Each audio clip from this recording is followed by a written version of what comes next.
Hello, Kath Den fan! So marami nakapansin na malungkot si Sir Alden, no? Unang-una, dito sa PMPC, tapos meron ditong supporting din na isa. Tapos may naudlot na business. So, pag-uusapan natin yan mga kasombrero. So, dito na kagabi, marami nakapansin na parang malungkot daw si Tisoy, no? Doon sa may PMPC mga kasombrero. So, hindi ko ito sinama doon sa vlog natin kanina. Dito ko siya binigyan ng emphasis mga kasombreros. And yun nga, no, kanina hindi ko na-mention dun about sa, na-mention ko pa rin. So ito, no, talagang parang parang boring daw or parang malungkot si Sir Alden, and marami na nagkukumpara na nung time na magkasama sila ni Ma'am Catherine, no, talagang may kaswitan talaga ang bawat isa mga kasombreros, si Ma'am Catherine at saka si Sir Alden. So siguro dito ay so sobrang haba na ng marami, tapos parang inaantok na siya. Naantok na si Sir Alden mga kasombreros. So syempre anong oras na yung kagabi parang magte-12 na rin yata or past 12 na mga kasombreros. Matapos kasi sobrang haba rin ng alam niyo na ng mga introduction. So parang malamang 12 mga kasombreros kung hindi ako nagkakamali. So kung kaya siguro si Tisoy ay medyo boring na. At saka dito, pero yung mukha niya fresh pa din mga kasombreros, no? Kahit na ilang oras na siya na nakababad sa PMPC Star Awards at saka sa upuan. So talagang sa harap sila mga kasombreros, no? So malungkot siya, pero bawi-bawi na lang mga Sir Alden. And then ito, so marami ang nakapansin dito sa may ang caption kasi dito sa malumbay at puyat na endorser Alden Richards. Ito ang napansin ng marami sa larawan ng aktor. Napansin ko rin to. Sabi ko parang ba't namumula yung mata ni Sir Alden, tapos parang malungkot siya, no? At saka parang haggard. May dalawang dito, may dalawang tinitingnang angulo. Pwede siyang parang yun yung requirement ng brand o ng cellphone brand itong mga sombreros, na magmukha siya at saka mag-project siya na ganyan.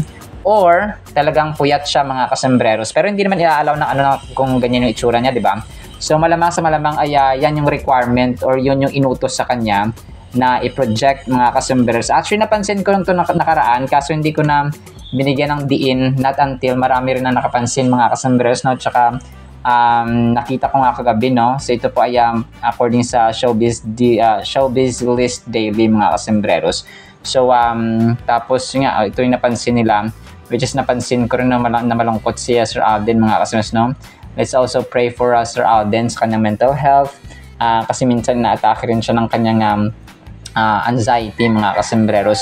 So may God cover him with protection, and his peace of mind will be sustained mga kasombreros sa kanyang buhay, sa puso at isipan.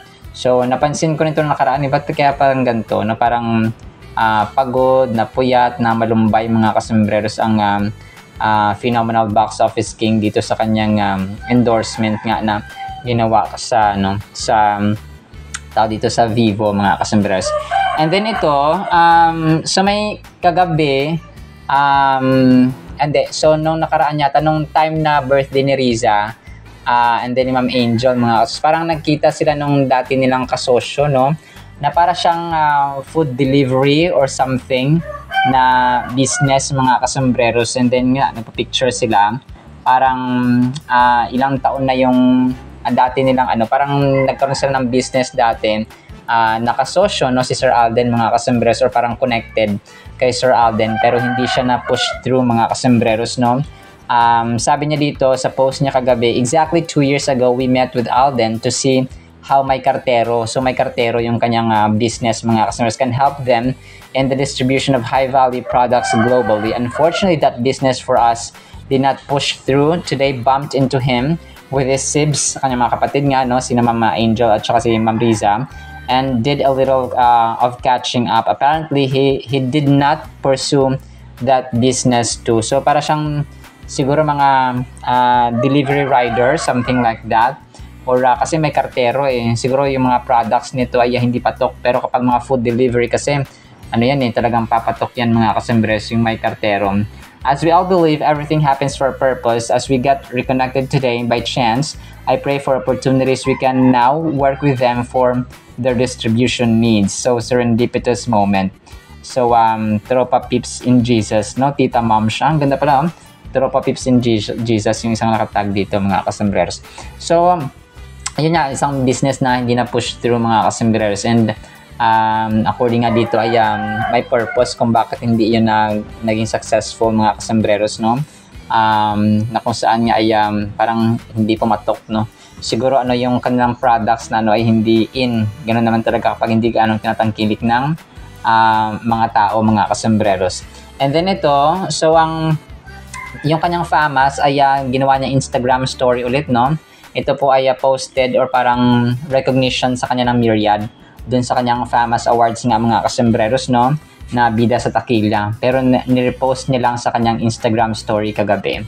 And then ito, sobrang kulit ng ginawa ng isang fan dito, mga kasembreros. Parang yung cast din, may kanya-kanya silang baby, mga kasembreros, no? So sorry po kung sinasali ko ito, mga kasembreros, kasi nakukitan ako. So may mga nagko-comment kasi na mas gusto nila ng hindi AI. So sinishare ko lang po ang good vibes, mga kasembreros. Of course, no, part ng update din natin.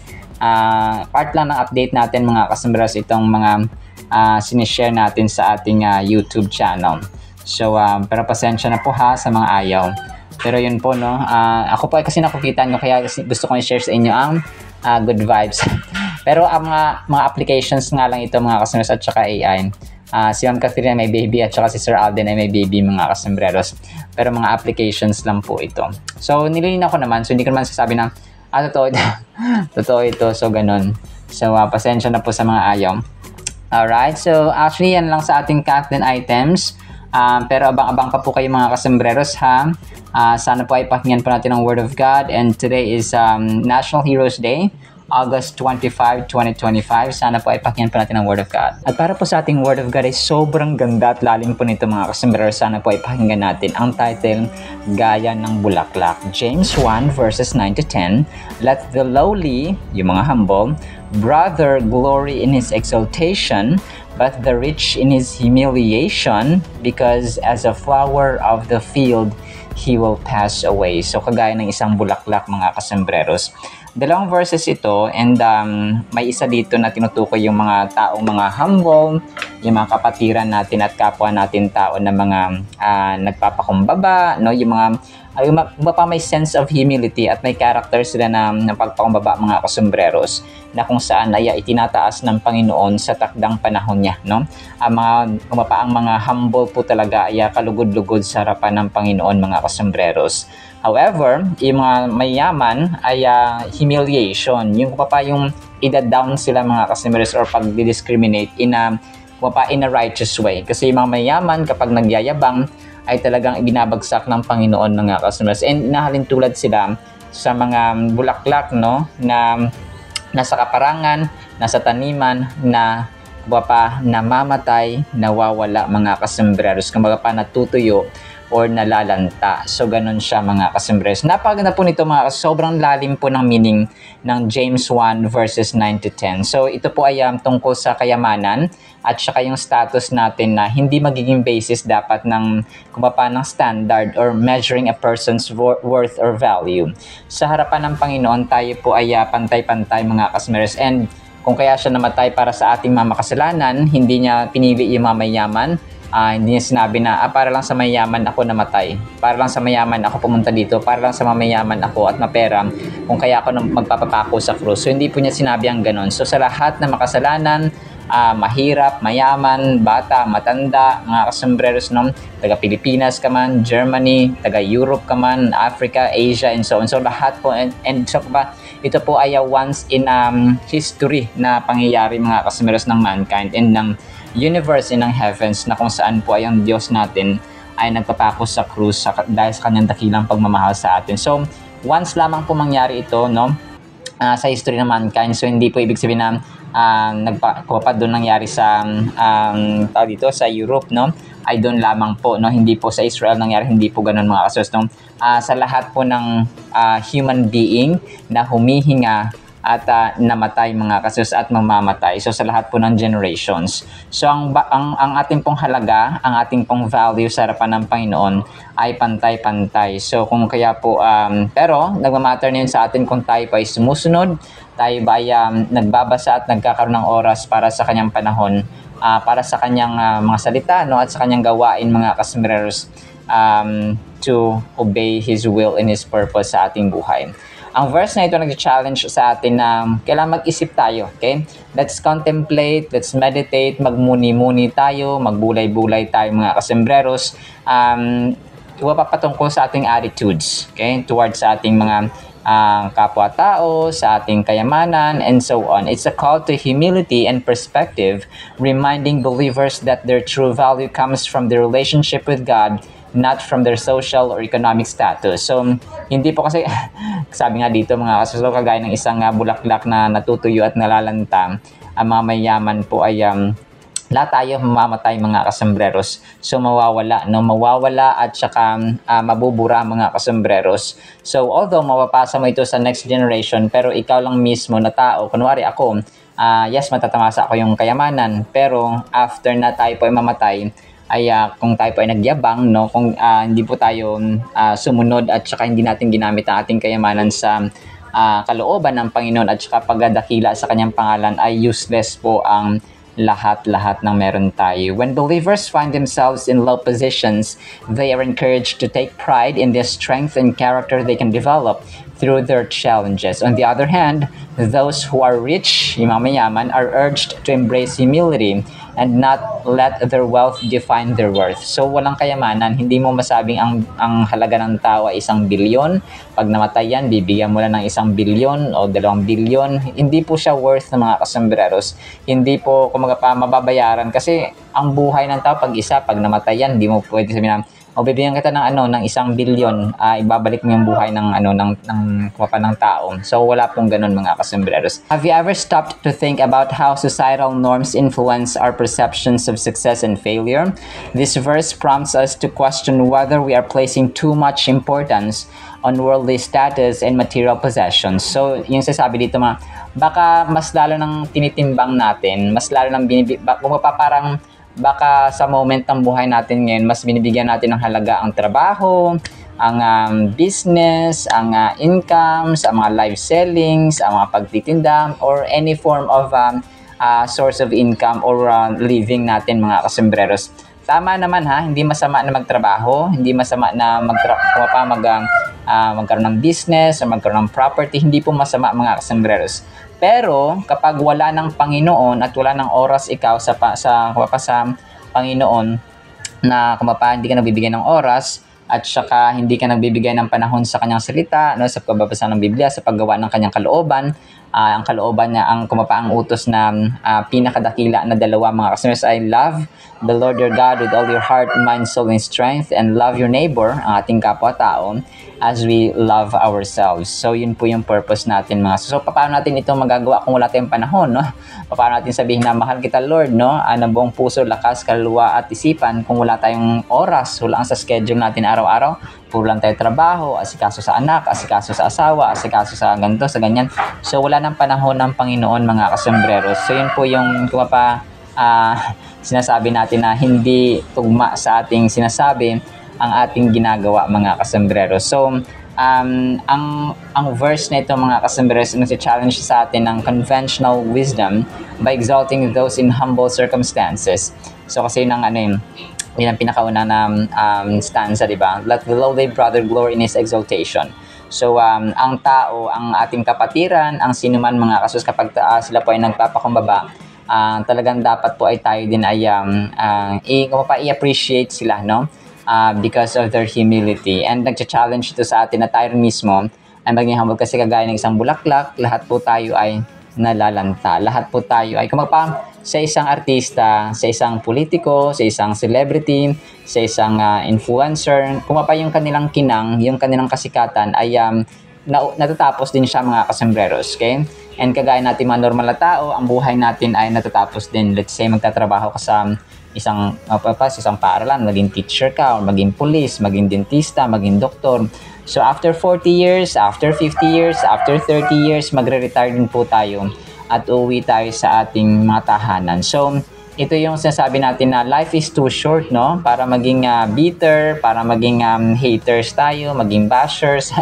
Kung pa, ang pambabash in a nice way is kung pa can be a form of a constructive criticism na kumaga pa kapupulutan din natin ng aral. Pero pag nagbabash ka lang kasi negatron ka, ay yun po, parang napakaikli ng buhay para maging bugnutin tayo at saka magagalitin parati mga kasembreros. So para po sa ating application ay sa kabisihan natin sa buhay natin araw-araw, sa ating modern life mga kasembreros, ay napakadali po talagang madali tayong matempt mga kasembreros sa mga material things ng wealth, ng success, ng tagumpay mga kasembreros. At actually mga bagay na ito ay tawag dito, napaka literal na nangyayari talaga sa mundo natin ngayon and even in the future generation to come. So talagang given yan kasi nasa nature na talaga ng tao ang kumapa yung pagiging vain, no? Hindi pa sila nabubusog, hindi sila satisfied. So let's gain more, let's gain more, let's gain more. So let's redirect our focus towards what truly matters, investing in things that hold eternal value. Take a moment to think about how you can contribute to building a legacy beyond the tangible possessions of this world. So yun nga, parang Sister Alden, ano yung legacy na may iwan natin? So ano yung ipapamana natin sa ating mga anak, no? Kasi kapag kayamanan, baka mag-away-away pa yung mga yan.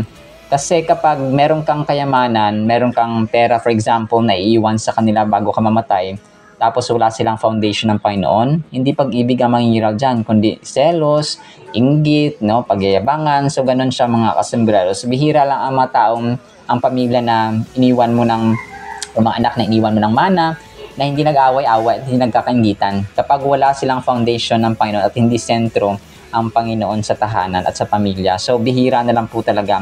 Mostly talaga pag iniwan mo yun ng kayamanan, nagkakaingitan, nagyayabangan. So, ang naging resulta, ang pera, ang kayamanan na instead na naging blessing, ay naging sumpa siya mga kasembreros sa pamilya or sa magkakapatid or sa kung sino man dyan, no? Kahit na yung mga mag-in-laws, no? Minsan yung mga in-laws pa talaga yung nag-away-away, no? Asawa ni ganito, asawa ni ganyan. So kahit magkapatid kayo pero yung asawa mo para nag-away-away. So damay-damay mga kasembreros. So ganun po ang pinagkaiba ng mga taong kumaga pa may pananampalataya at walang pananampalataya at hindi nakasentro sa Panginoon ang buhay. Kesa dun sa mga taong talagang inuna nilang kumapa ipundar ang salita ng Panginoon, yung Biblia, no, yun talaga yung pinakauna dapat natin na pinapamana na legacy sa ating mga anak at sa kapuhan and so on. Alright, so kung ang buhay natin ay napakaikli lang, parang isang bulaklak lang siya na nalalanta at natutuyo agad mga kasembreros. So yun lang po sa ating Word of God ha, nawapay pagpalaan po tayo ng pag-ibig, pananampalataya, pag-asa, humility mga kasembreros sa bawat isa. In Jesus' mighty name we pray. Amen and amen. See you sa next segment mga sunod, paalam po.